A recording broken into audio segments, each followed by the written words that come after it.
Watch and burn. Hey everyone, so tonight I want to discuss Squarepusher's Selection 16. This is a full length that he released back, I believe, in 1999, of course, for Warp Records. And I do have to say that I love the acid sensibility that this album has. I like the artwork and the overall sound and sort of cohesiveness is nice. Like, this does feel like one complete album, like one complete project.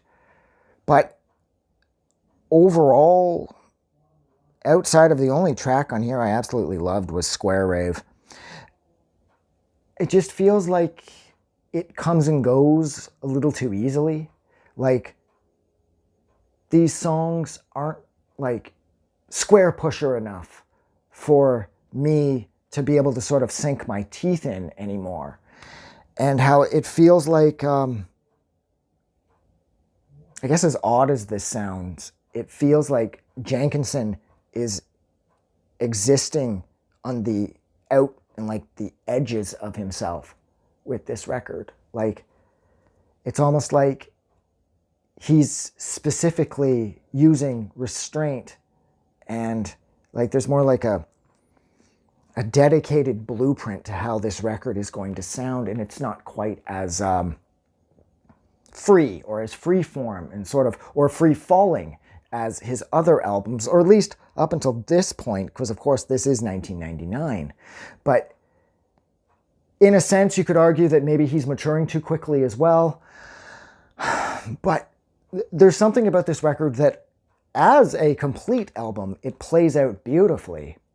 But when you start to dig in and you look for individual tracks, say, to put on like a mix CD, I'm saying a mix CD because I'm pretending that it's 1999. And like I said, outside of Square Rave, nothing on here really grabbed me. And there's also the problem that, considering there's only 13 songs on here, which on the surface there's nothing wrong with that. Tons of records have 13 songs. 5 of them don't really count. Time Borb, Cool Veil, Freeway, Yo, and Tesco. They're all sort of very jazz fusion-y, and they're all roughly 30 seconds to a minute and a half. And they're just too wide open. It's always like his jazz stuff, a lot of cymbal work, sort of messing around on the bass guitar, and then it's over. And I just don't see the point. Because first off, I really don't like Squarepusher's jazz fusion side at all. So I always find that to be something that will detract from my overall enjoyment.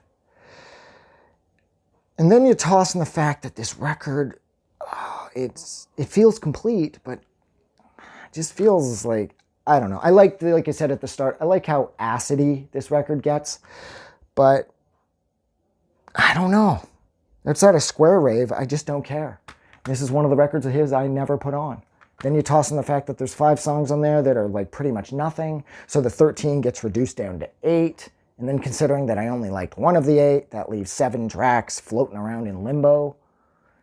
Whatever. So I am going to leave it there. So like always, thank you so much for hanging out with me while I discussed Squarepusher's 1999 full length, and that is Selection 16. Like always, if you like this review or whatever this was, don't forget to do something nice for somebody. But most importantly, don't forget that the world is a better place because you are in it. Have a good night. I just wanted to say thank you for making it through the entire video. I really appreciate it.